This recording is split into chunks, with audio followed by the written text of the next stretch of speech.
اس رات اللہ نے دنیا کے نقشے پر میرے پاکستان کو ظاہر کیا ہے۔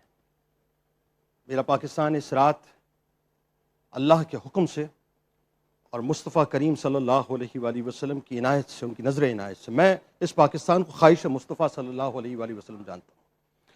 میں اس پاکستان کو حکم مصطفیٰ صلی اللہ علیہ وآلہ وسلم جانتا ہوں۔ میں اس پاکستان کو محبت مصطفیٰ صلی اللہ علیہ وآلہ وسلم کا نام دیتا ہوں۔ ناظرین، یہ پاکستان ہے، پاک استان، پاک استان، جس کا عربی میں ترجمہ کریں تو بنتا ہے مدینہ طیبہ۔ پاک کے معنی پاک، استان کے معنی رہنے کی جگہ، مدینے کے معنی رہنے کی جگہ، شہر، طیبہ کے معنی پاک۔ خدا کی قسم، خدا کی عزت و جلال کی قسم، مدینے کے بعد اگر کوئی دنیا میں خطہ لا الہ الا اللہ محمد رسول اللہ صلی اللہ علیہ وآلہ وسلم کے نام پر قائم ہوا ہے تو یہ میری دھرتی، میری زمین پاکستان ہے، کوئی اور نہیں ہے۔ ناظرین، ایک ایسا پاکستان، خدا کی قسم مجھے صرف عشق کے علاوہ کچھ نظر ہی نہیں آتا کہ ایک طرف سے صوفیہ یہ فرماتے ہیں کہ اللہ کے رازوں میں سے ایک راز ہے، یہ اللہ کے رازوں میں سے ایک راز ہے۔ واصف علی واصف علیہ رحمہ فرماتے ہیں کہ پاکستان نور ہے، نور، اور نور کو زوال نہیں ہے۔ اشفاق احمد علیہ رحمہ فرماتے ہیں کہ اس کی مثال صالح علیہ السلام کی اونٹنی کی طرح ہے۔ صوفی برکت علی علیہ رحمہ فرماتے ہیں کہ ایک وقت آئے گا لوگ کہیں گے کہ ایک دیوانہ جنگل کے اندر تنکے چنتا تھا، اپنی بڑھ میں کہتا تھا کہ ایک وقت ایسا آئے گا کہ پاکستان کی ہاں میں اقوام عالم کی ہاں ہوگی، پاکستان کی نہ میں اقوام عالم کی نہ ہوگی، اور کیوں نہ ہو صاحب، کیوں نہ ہو۔ آئیے ذرا میں آپ کو پاکستان بننے کے اس وقت پہ لے کے چلتا ہوں کہ جس وقت پاکستان بن چکا ہے۔ میرے بچوں، میرے جوانوں، پڑھو پاکستان کی تاریخ کو۔ یہ 20 لاکھ جانوں کے نذرانے کہہ دینا بہت آسان ہے، لیکن ان 20 لاکھ نذرانوں کے پیچھے کیا ہے؟ آئیے میں آپ کو بتاتا ہوں، خدا کرے کہ میری زبان ساتھ دے سکے۔ آئیے میں آپ کو سمجھاتا ہوں کہ جس وقت پاکستان بن گیا تو یو این او نے پوری دنیا میں جس طرح سے کوڈ وہ دیتے ہیں، اس طرح سے ہندوستان کو اور پاکستان کو ایک کوڈ دیا۔ ہندوستان کو کوڈ ملا 0091 اور پاکستان کو ملا 0092۔ عشق کے لوگ، علم العادات کے لوگ اس بات کو جانتے ہیں کہ 92 کسی اور لفظ کا، کسی اور نام کا مخفف نہیں ہے، لفظ محمد کا مخفف ہے۔ یعنی جہاں سے بھی پاکستان کو ملاؤ گے، محمد صلی اللہ علیہ وآلہ وسلم کا وسیلہ لگاؤ گے تو پاکستان سے تعلق جڑے گا۔ یہ ہے میرا پاکستان، یہ ہے میرا پاکستان کہ جس میں لاکھوں قربانیاں دی گئی ہیں صاحب، لاکھوں قربانیاں۔ 52 لاکھ ہجرتیں صرف مشرقی پنجاب سے ہوئی ہیں، 52 لاکھ ہجرتیں۔ تاریخ بتاتی ہے کہ اس وقت کے انتہا پسند ہندو، انتہا پسند سکھوں نے اپنی اسٹین گنوں سے، اپنی رائفلوں سے، اپنی توپوں سے، اپنے نیزوں سے، اپنے تلواروں سے، اپنی برچیوں سے، اپنے بموں سے مسلمانوں کے اوپر وہ چڑھائی کی ہے کہ تاریخ میں اس کی مثال نہیں ملتی۔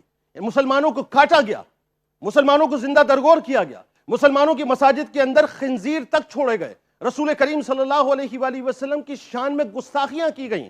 ناظرین کرام، ایک موقع ایسا ہے کہ تاریخ بتاتی ہے کہ 100 بچوں کو ایک ظالم نے، ایک شقی القلب شخص نے 100 بچوں کو ایک جگہ جمع کرنے کے بعد زندہ ان کو آگ لگا دیا۔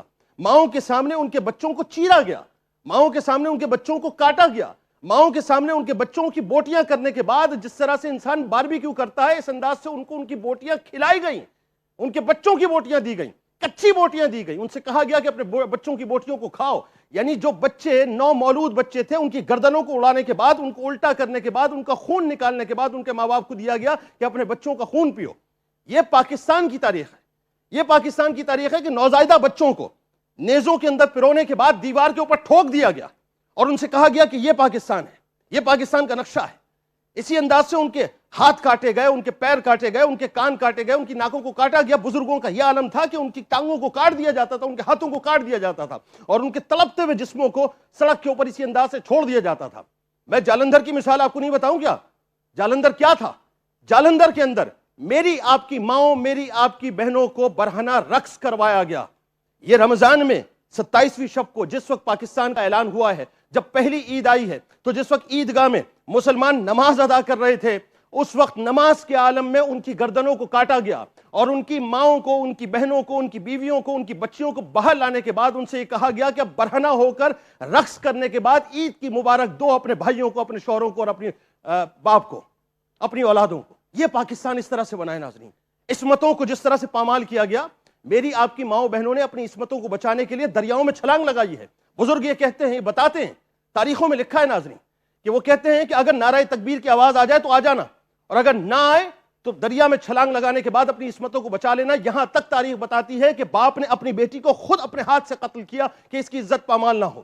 یہاں تک تاریخ بتاتی ہے کہ بھائی نے اپنے بہن کو خود قتل کیا اس لیے کہ اس کی عزت پامال نہ ہو.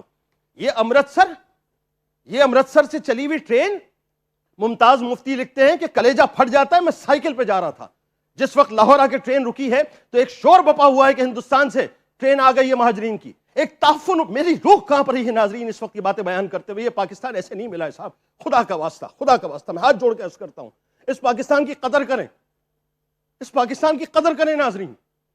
یہ پاکستان اللہ کا انعام ہے ہم پر. آج آپ شام چلے جائیے، آپ فلسطین چلے جائیے، آپ روہنگیا چلے جائیے، آپ ہندوستان چلے جائیے صاحب، کس طرح سے وہاں پر جیل خانہ بنایا ہوا ہے. یہ پاکستان اللہ کا انعام ہے، اس کی قدر کیجئے. خدا نے بہت بڑی نعمت ہمیں دی. امرتسر سے جس وقت ٹرین چل کر لاہور آ کے رکتی ہے، ممتاز مفتی کہتے ہیں کہ ایک تعفن اٹھتا تھا. اور جس وقت میں نے جا کر اس ٹرین کو دیکھا ہے تو وہاں سے جب لوگ چلے تھے تو لوگ ٹرین کے اوپر بیٹھے ہوئے تھے. وہ تو کوئی راستے میں گر گیا، کوئی کچھ ہو گیا، درمیان میں اس ٹرین کو لوٹا گیا، ماؤں بہنوں کی عصمتوں کو پامال کیا گیا، ان کو اغوا کیا گیا اور ہمارے بھائیوں کو کاٹا گیا. بوریوں کے اندر ان کی لاشیں بند تھیں. اور عالم یہ تھا، وہ کہتے ہیں کہ جس وقت میں نے جا کے ٹرین کو دیکھا تو بچوں کے سر لٹکے ہوئے تھے، ان کے اعضاء لٹکے ہوئے تھے. یہ پاکستان ہے، اس طرح سے پاکستان ملا ہے. یہ پاکستان کسی نے ہمیں پلیٹ میں رکھ کر نہیں دیا ہے، ٹیبل پہ رکھ کے نہیں دیا ہے، کسی نے تحفے میں نہیں دیا ہے. بہت خون بہا ہے صاحب، اس زمین کو بہت خون پلایا ہے ہمارے بزرگوں نے. میں سلام پیش کرتا ہوں تمام شہداء کو اپنی جانب سے اور P T V network کی جانب سے. آپ کی قربانیاں اللہ تبارک و تعالیٰ نے قبول کی ہیں. آپ کی قربانیوں کا ثمرہ پاکستان ہے. عہد کیجئے آج کی رات، عہد کیجئے آج کے دن کہ پاکستان سے ہم کبھی غداری نہیں کریں گے. یہ وہ مٹی ہے جس مٹی کو اللہ کی عزت و جلال کی قسم اگر سرما بنا کر آنکھ میں سجانے کا موقع ملے تو سجا لیجئے گا، کیونکہ اس سے بڑھ کے انعام اللہ تعالیٰ یقیناً اپنے بندوں پر اس وقت کرتا ہے کہ جب وہ اپنی عطا کی بھی اللہ کی نعمتوں کا شکر ادا کرتے ہیں. اور اللہ تعالیٰ نے جو نعمت ہمیں دے دی ہے اس کا شکر ادا کیجئے. پاکستان کا خیال کیجئے، پاکستان کی بات کیجئے، پاکستان کے لیے جئیں، پاکستان کے لیے مریں. اور جب بھی کوئی سوال کرے کہ تمہارا حوالہ کیا ہے تو کہہ دیجئے گا، سینہ ٹھوک کے کہیے گا، سینہ ٹھوک کے، کہ میرا پہلا حوالہ بھی پاکستان ہے، میرا آخری حوالہ بھی پاکستان ہے. پاکستان زندہ باد.